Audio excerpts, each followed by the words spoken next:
Thank you all for coming along this evening, both in person and remotely via Zoom. Tonight we will be talking about how to make the most of your Lincoln's Inn membership on circuit. And we'll first hear from the Treasurer of Lincoln's Inn, the Right Honourable Sir David Richards, and then our Northern Circuit representative, Laura Gould, who's also one of our regular volunteers. If you do have any questions and you are a remote attendee, please do put them in the Q&A tab on the Zoom banner and we'll pick these up at the end. If anyone in the room has questions for us, do raise your hand at the end of the talk during the Q&A section. So I'm now going to hand you over to the Treasurer, who will say a little bit more about what the Inn has been up to over the last year and a half. Well, Clara, thank you very much indeed. And it's very good to see everyone here in Manchester in this room, about 25 to 30 of us.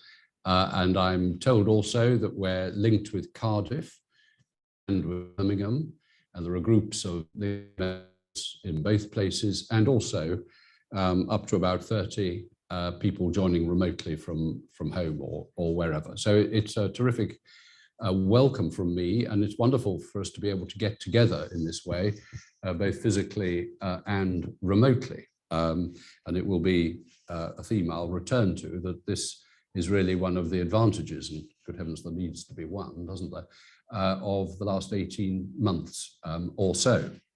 So I just wanted to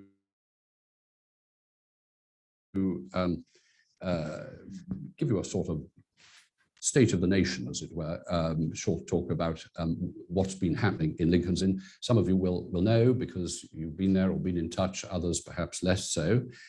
And what we hope to explore further this evening, what the Inn can do for you, and indeed what you can do for the Inn.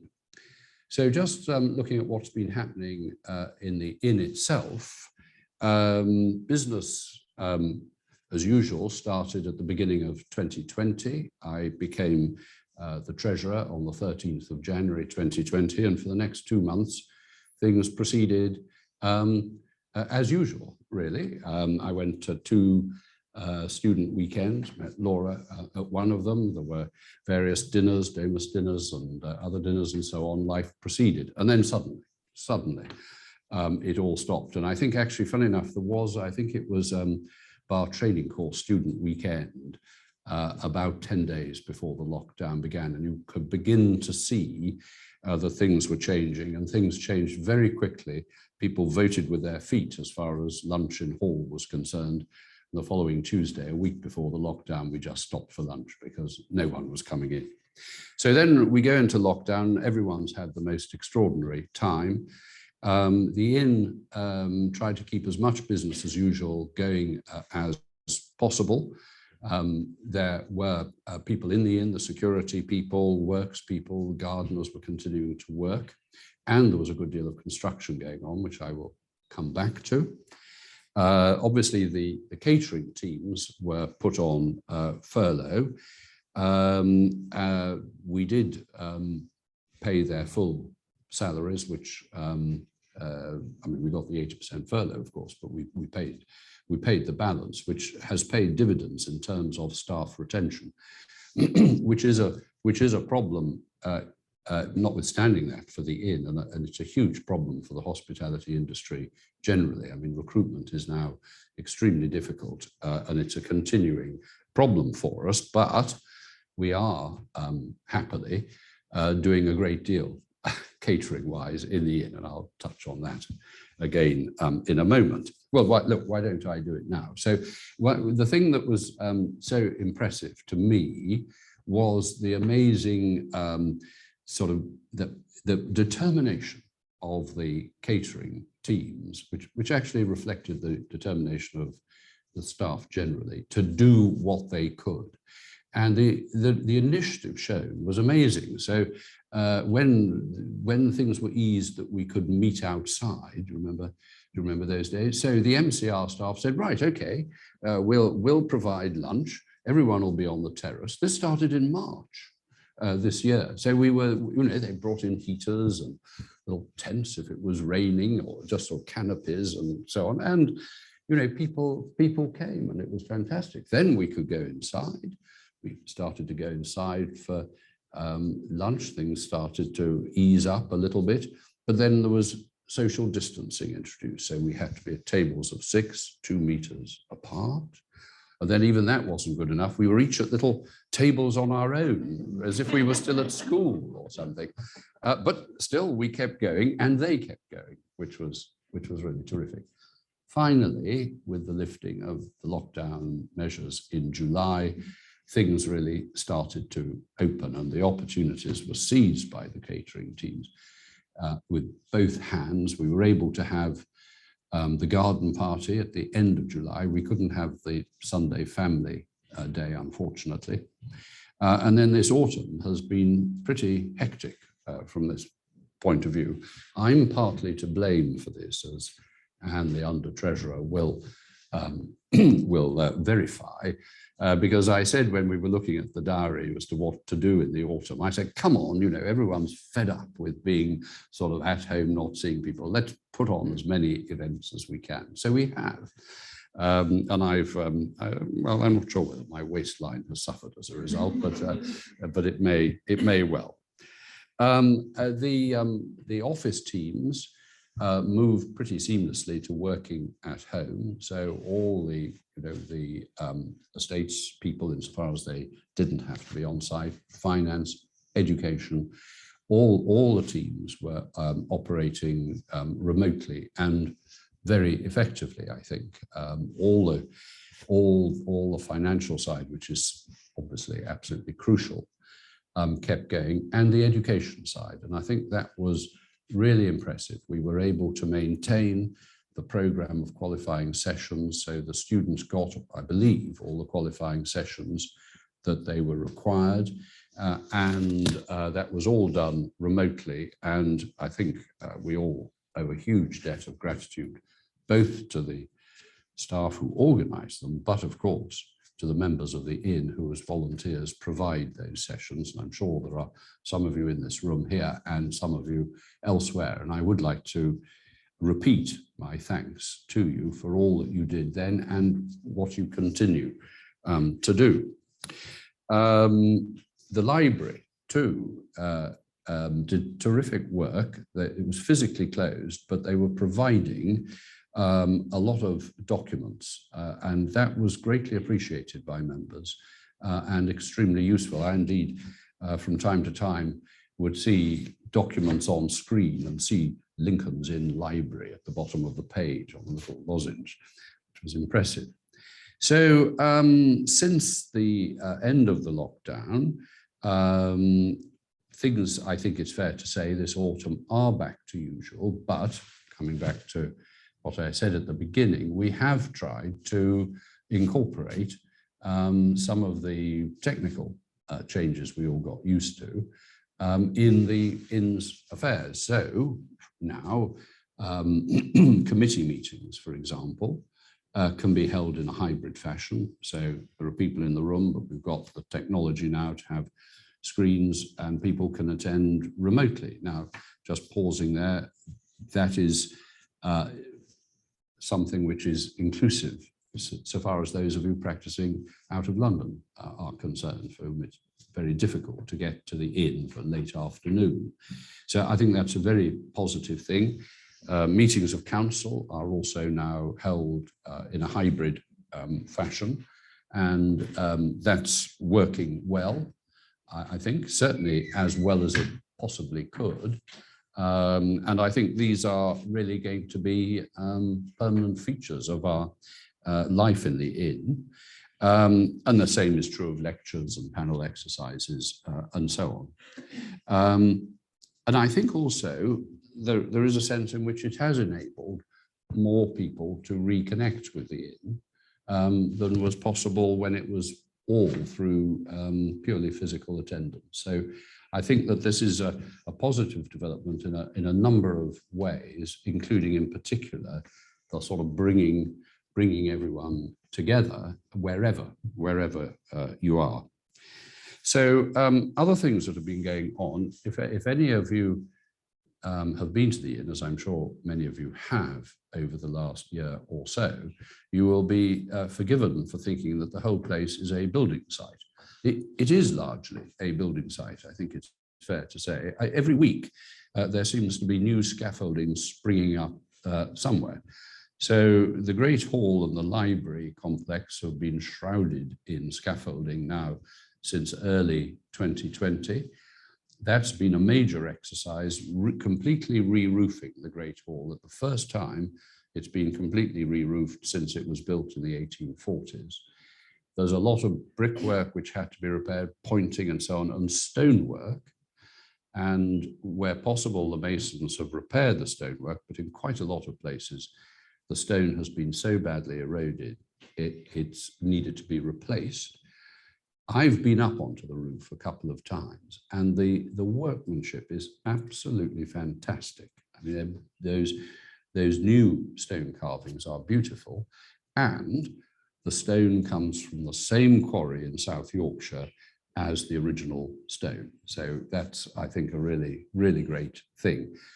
The Great Hall work should finish pretty soon, and then they'll strike the scaffolding there, which itself takes about 4 weeks. There will then be some tower scaffoldings for where the chimneys have to be reinstalled or replaced. The library work will carry on a bit longer. We've had this wonderful wrap round the east side of the Great Hall and the south side of the library with a picture of the Great Hall on it. And in the evening, you would not know it wasn't the Great Hall and Library. I mean, it really is absolutely fantastic, I think. The scaffolding around the chapel has just come down. Nice. The whole of old buildings is now in the process of being scaffolded. There's a lot of important work that has to be done up on the roof principally and so on there. And I'm trying to remember, there is some scaffolding in New Square, which is actually nothing to do with us, but it just adds to the general sense of the inn. As if all that wasn't enough, the building 77 Chancery Lane, where Hardwick Chambers were the tenants until earlier this year, is now vacant, and that will require a significant amount of work before it can be re-let. So I'm afraid we will be living with the construction firms for some time yet to come. What else? Right, well, on a completely different level, we established an Equality, Diversity and Inclusion Committee with effect from the beginning of this year. Instead of being a subcommittee of the post-call education committee, it's a freestanding standing committee of council with a remit to look at all aspects of the inn's activities, having regard to, as we all know, the fundamentally important factors of equality, diversity and inclusion. We've also, or to be fair, Anne really, has set up a new team that's responsible for member engagement within the membership and education department. The team is working to provide more activities for our members, particularly in areas of professional development and support. And they are looking, focusing in particular on doing more for the employed bar and for members on circuit. So Anne is very focused on developing services for members of the inn. It's often observed that there's a sort of great gap in membership of the inn. The students are very engaged with the inn, and older members, particularly benchers, are very engaged with the inn, but there's a sort of big gap in the middle. Some of you are very engaged, some less so. And so that is a focus to try to see how we can get a little bit more engagement from members. So just to finish what I'm saying, as you know, the Inn appointed representatives for each of the circuits outside the Southeast in late 2019. This was a particular vision of Richard McComb, my predecessor as treasurer, himself a Lancastrian and a former presiding judge of the Northern Circuit. He was very keen to take this step, and so we have 2 representatives on each circuit, and Laura, of course, is one for the Northern Circuit, and there are other circuit representatives, I think, present in Birmingham and Cardiff. Of course, their activity and yours was curtailed by the pandemic, but the member engagement team is very much supporting them, or aiming to support them to get things going again. Sorry, and this is their second joint event, I'm told. So I'll hand over to Laura now, who will expand a bit on the work of the circuit representatives and talk a bit about volunteering for the Inn. But just before I do, can I please encourage all of you, when you're in London, to come to the Inn. It's really great to see you, or even make a special trip to the Inn for an event, as some have done, for example, for Call Days a couple of weeks ago, or other events. So please do come. We're all members of the Inn, and it will be great to see as many of you as often as possible. Laura. Thank you very much, Treasurer. Yes, I'm here to speak to you as one of the Northern Circuit representatives. Mark Harper, Queen's Counsel, is the other Northern Circuit representative. And I believe we may have people even as far away as Winchester hosting an event run by the excellent Emma Southern, who I believe has a small event going on down there. So it's nice to be able to speak to everyone all at the same time. I'm also speaking to you as someone who's a bit of an addict for volunteering for the Inn, but I say that I'm not the only one who's like that. The more you get involved, the more you want to get involved, and hopefully I can explain some ways that you can do that as a circuiteer, when perhaps it does sometimes feel like when you leave as a student, that's the end of it, and it's only really about what happens on circuit after that. Now, I got involved with the Inn because I did do my pupillage in London and lived in the pupil flat in the Inn, but it just happened that then I felt that I owed the Inn something, because frankly I did, and so I was asked to help out. And I think that's a common problem that I've heard from a number of people who are actually sat here today, that they never had the tap on the shoulder, so don't know who to ask. You'll be hearing from Clara about how to get involved, and we've really tried to reach out, creating volunteering pages on the website, for example, to make that information available to people, so you don't have to be like me, someone who just happens to be asked to help because of a scholarship. When I came back to Manchester for my third six, I can credit Judge Hodge and Stephen Connolly with getting me involved in Inn's activities on the circuit. Stephen doing, frankly, all the work for the late Edward Bartley-Jones Queen's Counsel as our link bencher, running excellent advocacy events on circuit. I am such an addict of Inn's volunteering because it is really good fun, and it's actually really good for your personal development. One of the easiest ways to get involved is with the advocacy training on circuit, which has now been taken in-house by the Inn for various BSB reasons that we won't go into, but we're always looking for new tutors on circuit.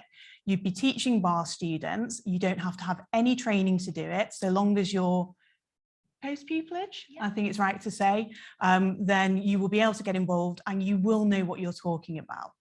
It's great for pupils because it's the first time you actually do feel like you know what you're talking about, and you have people look up to you, and that's kind of an addictive feeling at that stage. I'll be honest about that. You can also teach some ethics at that stage. I think there are some lessons we still do, but that's changed a little bit as well from when I was initially teaching. But you'll be paired up with a senior tutor who has done that before. It's really good fun. And right from the outset, even with student advocacy, when you're critiquing people, it means you have to think about, why do I do it that way? Why do I think they should do it differently? And put that advice into context. So it's really good for you focusing in on your own advocacy. And guess what? It can count as CPD because that's what you're doing as well. Always a bonus. The next sort of step up from that, I suppose, is to get involved with student weekends. The Inn is very conscious about bringing masses out onto circuit. It's a drum that I beat a lot in my bar rep role, which I'll come on to. And we've now switched. You might remember West Dean in Chichester was a venue for a student weekend, about as far away as we can imagine. We've now switched that to an event in Headingley, just north of Leeds, which we're going to be running at the end of January. And so long as that goes well, that's anticipated to be a permanent change. So it's so much easier for you to get involved in the student weekends. When my colleagues down in London say that's too far to travel, I point out that that's at least as far as I travel every time, and that does draw it into context. So you'll meet some of the tutors who are really experienced being based in London and doing a lot of these events, and you'll also meet practitioners on circuit that perhaps you wouldn't come into contact with otherwise. The student weekends are not that hard. Once you've read the papers once, they stay the same. If you ever change them, I'm not doing it anymore. You'll have your notes tabbed up from previous occasions, and we don't make them complicated. Again, you don't have to have had any training. You're just giving feedback. There's no set way to do it, but frankly, it's just common sense, so it shouldn't be a problem. There's some ethics training that we do that you get involved with initially as an observer or helping out, and there's some really useful discussions. And it helps to keep you fresh, as I say, on the ethics as well.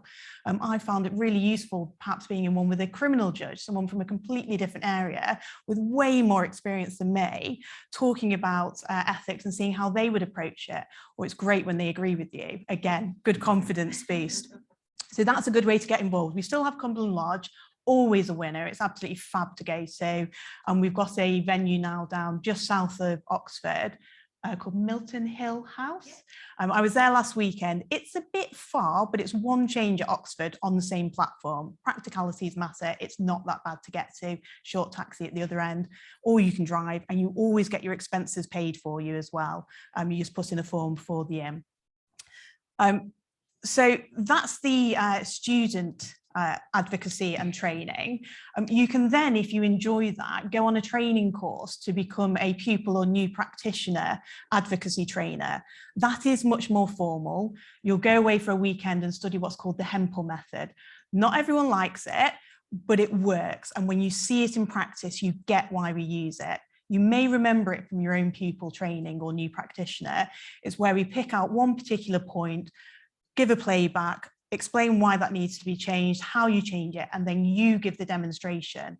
And when you get, as a civil practitioner, put into criminal new practitioner advocacy, you really learn fast. But that doesn't normally happen. Normally, civil practitioners teach civil, criminal practitioners teach criminal. Family, work it out, it'll be fine, guys. Again, that's so good for your advocacy. I'm an employment practitioner. I'm often against litigants in person. I could get really slack with my advocacy. This keeps me focused. Again, you have to think, why am I going to say that? How would I change it? You're put with more senior tutors. We actually get ranked at that stage, just so they know they've got a lead tutor, a second, a third, and then a trainee. And you can have super senior people as trainees. And so you as a junior can learn off others and build some confidence by saying, oh, okay, I know what I'm talking about here. I can help the senior person. So that's another good way to get involved. Those events are down south, they're at Milton Hill House. But if you've got to that stage of wanting to do it, I don't think you'll mind the travel so much. Sometimes we car share from the north if you know who's going. In terms of that, an example I had recently was I talked with a tutor who's a judge in the FEN tribunal, which is relatively inquisitorial. She had attended to improve her examination in chief skills and found it really useful. So if you're thinking of taking positions, maybe looking at a part-time application and it's going to be a bit different, this is a good way to develop your skills. Other ways you can help on circuit, you can become a mentor for students on the bar course, does what it says on the tin, limited commitments, just let the Inn know you're interested. I've always been given mentees either in Manchester or Leeds, and I practice out of Leeds as well. They'll usually be interested in your practice area, and it's really rewarding. And when you see students that you've taught or that you've been mentors to coming to these events, it really is great. And we say that's what makes circuit life good, but it's also what makes life for the Inn on circuit good. And it's a way that we can connect with other practitioners. A couple of other points. If you get involved with these events and look like a vaguely responsible person, which maybe potentially I do, maybe not, you can end up chaperoning on some of the European visits. So we do, and I think still, go to the ECJ, the ECHR and The Hague. Really interesting. Frankly, that's all I can add to it, is that it's really interesting. It hasn't particularly enhanced my career, but it's super interesting. 3 days away. Again, you don't pay for it. And the students apply to go on those courses, so they're interested in it. And it's just something a bit different. As a result of some of these, you can be invited to the Contributors to Education dinner, which is the best dinner of the year. Really good fun for those who contribute. You can also, for example, get involved with the gourmet dinner, which is a dinner that's run by the Bar Representation Committee. So that leads me briefly on to some of the representative roles that you can have as a circuiteer within the Inn. The Bar Representation Committee represents the members of the bar as opposed to the benchers within the Inn. Really, the most important things we do are drawing together experiences from throughout the country, and we are always looking for more circuit members to nominate themselves. There is an election process, but if you get the circuit to send out an email, that's usually good for getting quite a few votes in. We're always looking for more circuit members because there's only a few of us who end up banging that drum of it matters to come out on circuit. And whilst the Inn wants to hear, they need to understand our perspectives of how we can do things differently. The other particularly important role we have is we get placed onto bench committees, and that's where the real decisions are made. I'm on the newly created EDI committee, and I'm also on the pre-call education committee. So for example, when the BPTC was undergoing its huge changes recently, we were consulting on that. We were looking into the changes to qualifying sessions to ensure that they were compliant with the BSB. I mean, that the Inn wasn't cut out of student training. Really important decisions get made there. And again, with the likes of EDI, it needs a diversity of people putting themselves forward to be on those committees to give the different perspectives. But frankly, it does on chattels as well, if you want to offer an opinion about whose portrait should be on the wall. As the Treasurer says, there have been massive changes. I do almost all of this by Zoom now. I will attend when I can if I'm in London, but you really can engage, well, as we all know, on Zoom. Another role that I have through Bar Rep is I'm co-chair of social mobility for the Inn. And that's, again, obviously a very important role to bring the Inn forward, but they were doing a huge amount of work already. Now, one thing I will say is I can't promise this is going to happen because we need to debate it still, but I can say it's highly likely that there will be an event next year run as a hybrid from the Inn and on Zoom, which will be a ask the questions you were always afraid to ask / reintroduction to the Inn. Because all of this is great, we can do it from circuit, but what you also want to feel is comfortable going to lunch, knowing where to sit, who serves you, do you get served, do you go up to a table to select what you want, how do you pay, what do you do when you go into the MCR, do you sign in? I still feel like I'm meant to sign in, but I'm told I'm not. Where do you go in the library? Do you have to sign in there? How do you pay for printing? Because we all end up practicing in London at some time or another, and you want to be comfortable going and using these great facilities. So we're going to run an event to reintroduce you to the Inn and allow you to ask those questions. But I would also say when you get to know people, you want to do these things. You want to go to the garden party that I went to for the first time this year, and it's absolutely fantastic.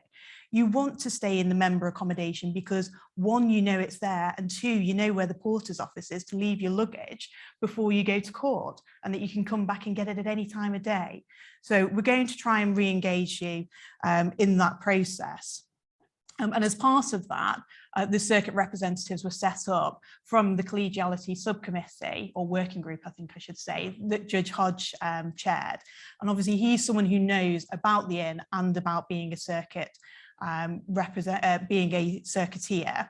It's aimed at collegiality. That's why we don't have students here, because the education department do a huge amount for them. And we know sometimes it can be a little bit onerous to be on your best behaviour, selling everything to the students, as opposed to just seeing your friends, which is what this evening is meant to be about. The events that we've run so far, we managed one in person before lockdown. which was Managing Difficult Conversations, run by Kath Brown, which we hoped was a useful event. Our current pupil attended it before he even got pupillage, so he got to see how friendly we are in chambers. And we've also run some online events as well, in particular a joint one which was in relation to online advocacy with judges from all different circuits, which was brilliant. The excellent Christine Bispham spoke for Lincoln's no, Stoke spoke for the Northern Circuit at least, so that was very helpful, as well as Lincoln's Inn. So they're the events we've run. We'd really like to hear from people what else you would like from us. We'll have plans for an annual dinner because that's always fun, but we don't want it to make it all about dining and drinking. Sorry to those of you that disappoints. So do let us know if you have any ideas for future events. We're going to be focusing more on our individual circuits now that we can go back and hopefully stay back at in-person events. As I say, getting involved with the Inn, it's a good thing to do, but it's really good for you. You'll enjoy it, you'll make new friends, it's great for your career, it makes you more confident sitting next to Court of Appeal judges. I'm only slightly terrified, not completely terrified, because you get those interactions in the social setting. So have a look at the volunteer website, come and talk to Mark and I if you have any questions, and there are other regular Inns people here, Mark Corson, Stephen Connolly, Judge Hodge, Winston Hunter, who's been involved in lots of advocacy on and off circuit. Spread the word from what we've said today. I suspect a recording will be made available, but just point people to the volunteering page of the website. And if I can just finish by giving Mark and my thanks to Clara and the staff at the Inn for getting us back up and running as the circuit representatives, and we hope that we can keep providing a useful link between the Inn on circuit going forward. Thank you very much. Thank you, Laura. Now I'll just touch upon a couple of those sort of practical things in terms of getting involved. So recently we have produced a circuit guide for members outside of London. It's published in the members section under circuit representation on the website. And we earlier in the year, you might have recalled. The guide basically highlights the various facilities, resources available to members who live far from the Inn, such as accommodation when you are visiting, the MCR restaurant and bar, online library resources, and also summarises the volunteering opportunities we've just mentioned as well. In terms of volunteering, if you are interested in getting involved in any of our educational programs, we would obviously love to have you on board. And we have a dedicated volunteering section on the members section of the website. And that's information on both volunteering at the Inn and also some external organisations, should you wish. There's also obviously a wide range of activity that you can help with. Laura has nicely summarised most of it, and we run a lot of our programmes both at the Inn, remote and on circuit. So there are some events that you can actually do, for example, advocacy and ethics training via Zoom if you wish. We have a mentoring scheme, a marshalling scheme for student members, a pupillage foundation scheme to assist those seeking pupillage, and many other events and activities both at the Inn and online and on circuit too. And my final point is communication. So obviously we need to get in touch with you if you would like to get involved in these things. So please do update your contact details with the Inn. We can obviously only get in touch with you if they're up to date, and we'd like email address and organisation just so that we can identify obviously where you're practicing and your up-to-date email. As most of you are aware, we also have a monthly email newsletter, and occasionally we do send out targeted items for those on circuit when we organise events like this in cities nearby. So keep an eye out for those too.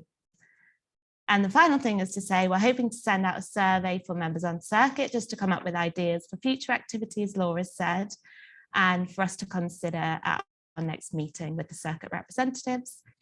And this will be emailed over the next couple of weeks. And the final thing, events for members. So we've mentioned quite a few of them. Please do come along. We can find a full calendar of events at the Inn on the What's On section of our website.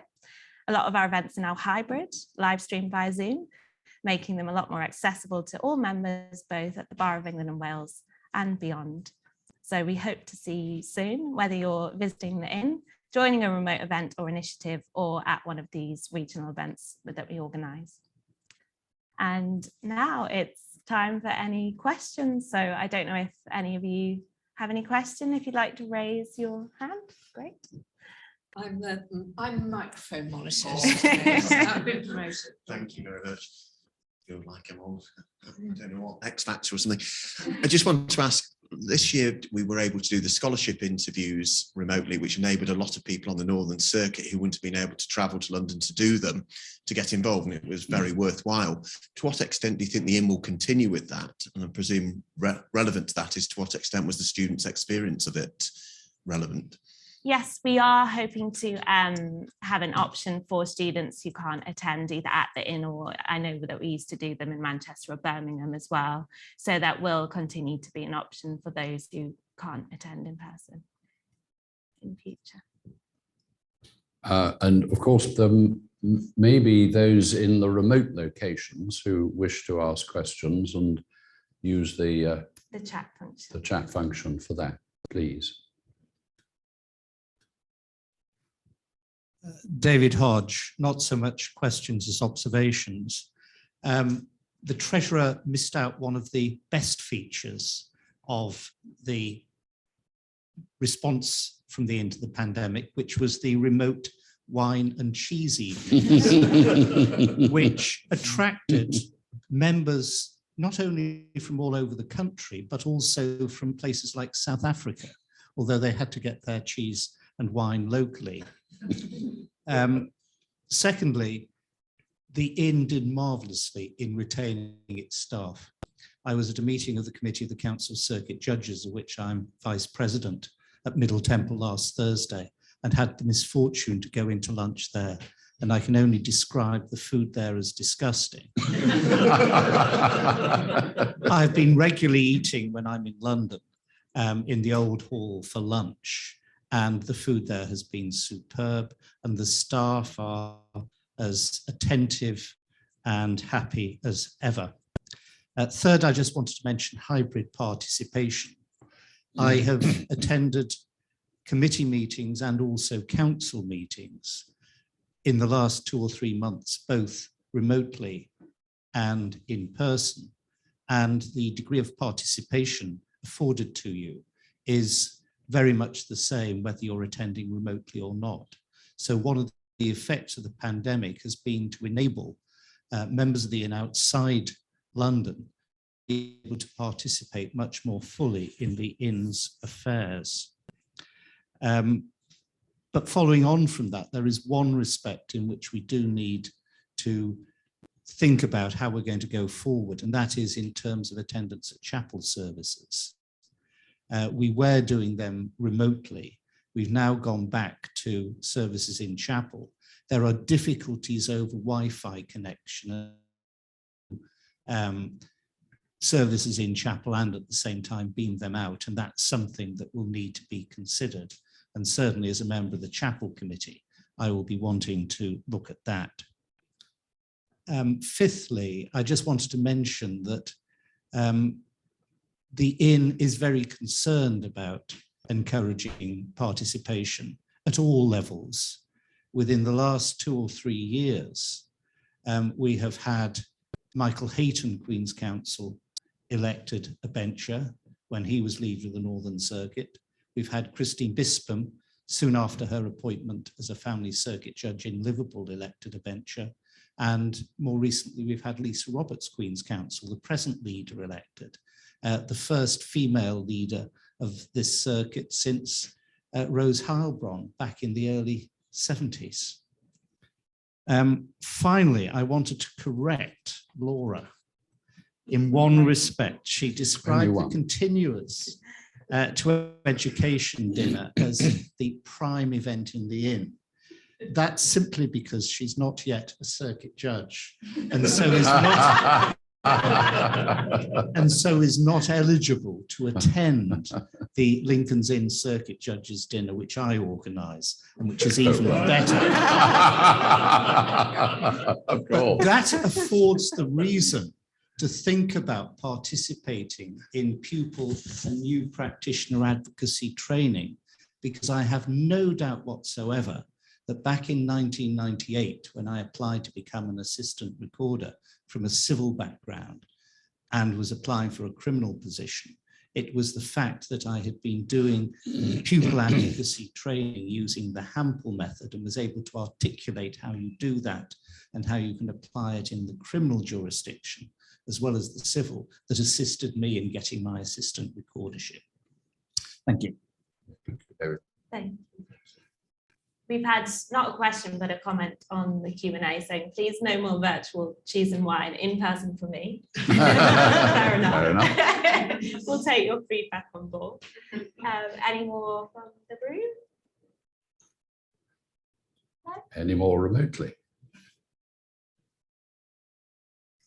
Don't think so. I guess then all I've got to say is thank you so much to the Treasurer and Laura for agreeing to speak tonight. Great pleasure. And thank